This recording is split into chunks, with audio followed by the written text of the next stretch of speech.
কোন কেহ নাই, মা জননী নাই রে যাহার, এ ভুবনে তাহার কিছুই নাই। আমরা পড়েছি মায়ের ডাকে ঈশ্বরচন্দ্র বিদ্যাসাগরের সাঁতার দিয়ে দামোদর নদী পাড়ি দেবার ঘটনা। তার বিপরীতে আজ আমরা দেখছি বয়স্ক নিবাসে নির্বাসিত মায়ের কান্না।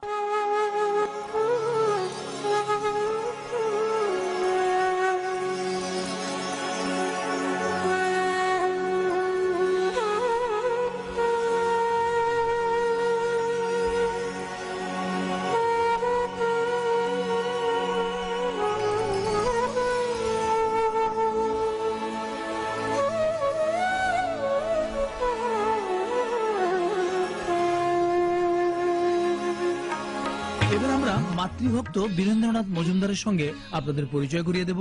বীরেন্দ্রনাথের বাড়ি বাগেরহাট জেলার মোড়লগঞ্জ থানার চণ্ডীপুর গ্রামে।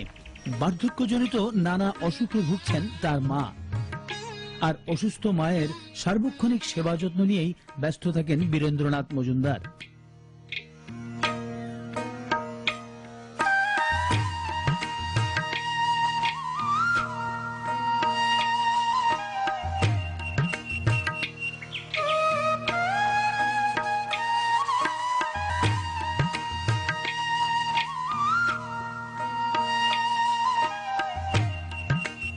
মাঝে মাঝেই মাকে নিয়ে দীর্ঘ 10 মাইল পাড়ি দিয়ে জিয়ানগরে পল্লী চিকিৎসকের কাছে যেতে হয় বীরেন্দ্রনাথকে।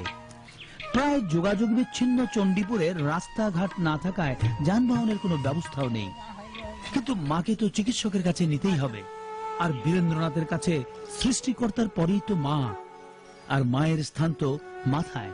মায়ের যেন কোনো কষ্ট না হয়, তাই মাকে একটি টুকরিতে বসিয়ে মাথায় নিয়ে নানা প্রতিকূলতাকে ডিঙিয়ে সে প্রায় পাড়ি দেয় এই 10 মাইল পথ।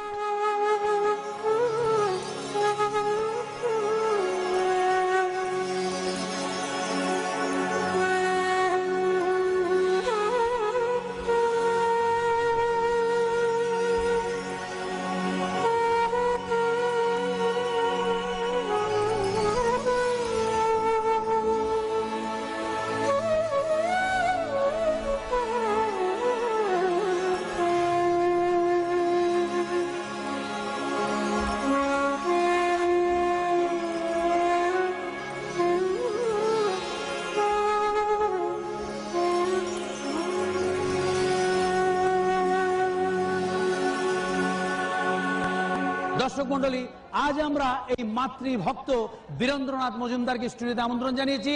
আসছেন বীরেন্দ্রনাথ মজুমদার, তার জন্য বলবেন।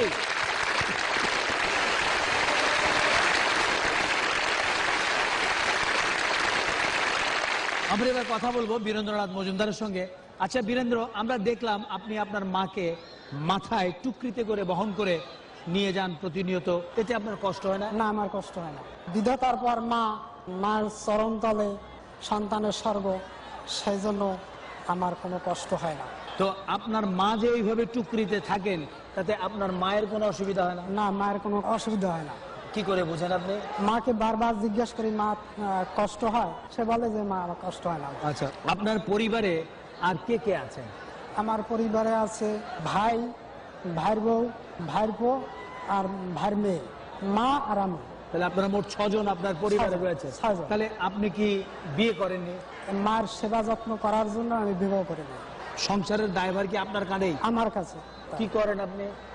ওই যখন যা পাই মাটি কাটি, ধান কাটি, নারকেল গাছ নিরাই, এর থেকে আমার ওই সংসার ম্যানেজ। আচ্ছা, তো আপনার যে বড় ভাই, তারা কোনো কাজ করেন না? তার ব্রেন শর্ট হচ্ছে 2 বার, তাও আমি চিকিৎসা করাইছি। আজকে বীরেন্দ্র, এই টেলিভিশনের দর্শকদের কাছে আপনার কি কিছু বলার আছে? এই জগতে মায়ের চেয়ে আপন কেউ নাই। মাকে কেউ কষ্ট না দেয়, সেইটাই আমি চাই, সেইটাই হবে বড় শিক্ষা। বীরেন্দ্র, আপনার এই মাতৃভক্তি থেকে আমরা অভিভূত। আপনার মায়ের চিকিৎসা সহায়তার জন্য আজকে আমরা ইত্যাদি অনুষ্ঠানের মাধ্যমে কেয়া কসমেটিক্সের পক্ষ থেকে আপনাকে এই 1 লক্ষ টাকার চেক প্রদান করছি। আশা করছি এই টাকাটি আপনার কিছুটা হলেও উপকারে লাগবে।